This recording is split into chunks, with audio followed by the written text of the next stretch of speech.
What's up, y'all? It's Rock Combo, and today I'm bringing on another subscriber game. I'm pretty sure he's a subscriber, but this guy is MF5. This was subscriber night. He joined the party and was talking to me and Cole and everyone in the party and saying he's a part of Shocker's crew, and I don't really know Shocker's crew, and so I don't know if he is, but he said he is, and Thumbs and some other people said that he is, and so we got a game in, and I took the 49ers because he was a level 10 and said he doesn't play too many ranked games anymore. He just plays he plays on, look at me weaving back and forth, getting that touchdown. Where are you at, son?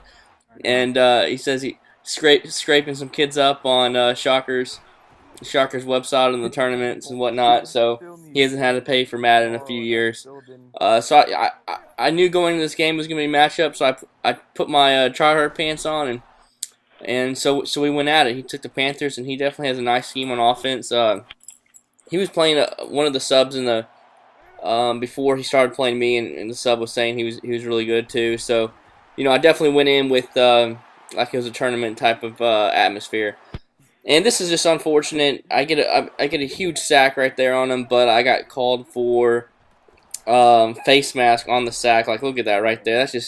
That's a huge play in the drive. I think he would have had to kick a field goal, but instead he's showing why he's a pretty solid player with this awesome pocket awareness and able to avoid the spy and the rushing. Let his lineman block for him and then rush up and get 8 yards and then hit me with a little drag route across the middle quickly and get a touchdown. So that was a huge face mask, and he caught a little break right there, but that's all right. So I'm hitting him with the drag cross ups right here and moving the ball really easily on him. I can tell he's a part of Shotgun's crew at this point because he's doing a lot on offense. He's been doing a lot of motion routes, and he loves the whip routes just like Shocker does. And on defense, it's all about coverage deep, baby. This man, he only blitzed 3 people the entire game, or rushed 3 people. I don't even think you consider that a blitz. I think there was a couple times, like right there, he sent 5 and tried to get the guy to come up the B gap, but Shocker and those blitzes are pretty weak. So once you send a little bit of a blitz with with some of Shocker's pressures, it's going to be bye-bye. And so I was able to score a touchdown and go up 14-7. But you see right here, it's taken me a little while to figure out his offense because it's a little bit unique. You don't see like ghost routes or you don't see a lot of that this year. Like Madden 12 was a big thing. So I mean, this guy's offense was definitely nice, and I'm in the process of trying to figure it out. It definitely takes a while to figure out a good player's offense, exactly what they like to go to in different circumstances. So really, at the beginning of the game, like if they're going to score me, they're going to score me. But I want them to have to drive down the field so I can get them in a 3rd down situation, a 4th down situation. 1st and 10, 2nd and short, 2nd and long, and kind of figure out what they like to do. And most people, especially a lot of good players, like to no huddle and hurry up offense the whole time. And while that is very difficult to stop, it limits your different plays you can have and whatnot. And most really good players, they really don't run a lot of different plays. They run probably 6 or 7 plays. But look at this, another good variation of the play. Like he's been motioning him out to the right, and so I went to manually take away that little ghost right there and motion him left, and I couldn't get over there fast enough, and got a good 8-yard gain. And you see right here, every single play he motions. Oh, this is a huge play right here. I'm only up by 3 points at the beginning of the 3rd quarter, get a big hit, which was huge. And so now I definitely need to capitalize on it. And he's just in that coverage defense. And when you play coverage defense, it's just it's just if you play against a smart player, that coverage defense isn't going to work, especially this late in the year. Not late in the year, but after a couple months, everyone has their reads and stuff. I would much rather do what I did right there, just send the pressure. But see right here, I get in coverage defense, think I'm trying to play it safe, don't want to give up a big play, and what do? I give up a big play when I play coverage defense. So that's why I don't really like playing too much coverage defense. But yeah, so a lot of good players don't have they don't really run a lot of plays. They have a few different concepts and different variations of their plays they like to run.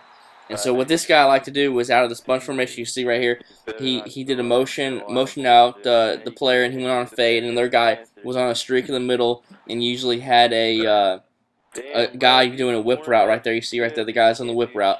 So I ended up this game actually blitzing all us, and you see I have him locked up right here. I know exactly what he's doing. You see how and so I took away this, manually taking away the streak because that's so hard to stop with the pass lead. And look at this, 4th and 20, and I give a freaking touchdown bomb. Man, I remember I raged in the party. I was so mad because I could have got that stop. I was up 10 points, and then you know, that would have been pretty much game.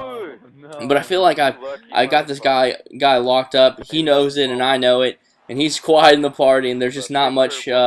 He definitely needs to. I feel really good on defense right now. And I feel awesome on offense. And look, look at Kaepernick, baby. Let's go.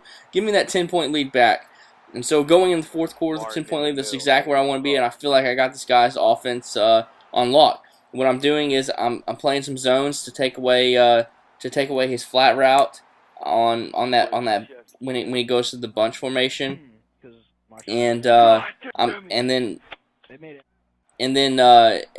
playing some good man coverage and shading to the inside and zone coverage, and those 2 deep safeties I have them shaded to the inside to take away a lot of those fade routes, and right there, that zone, you know, it's shaded to the inside, and I'm moving the corners closer to the middle of the field so they get so the receiver doesn't get inside position as easily.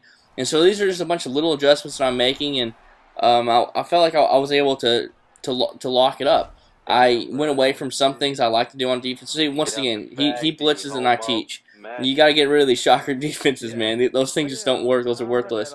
So, you know, I have this guy on lock. I went to a coverage defense, not coverage defense, but he had a lot of quick throws with this with his scheme he ran with, because he always had a 1 whip route or sometimes even 2 whip routes, you know, and then the streak and the fade. And those streaks you can throw pretty quick. So I felt like pressure wasn't the best option for him. So I always like to rush at least 2 people, and you see just everything's just locked up.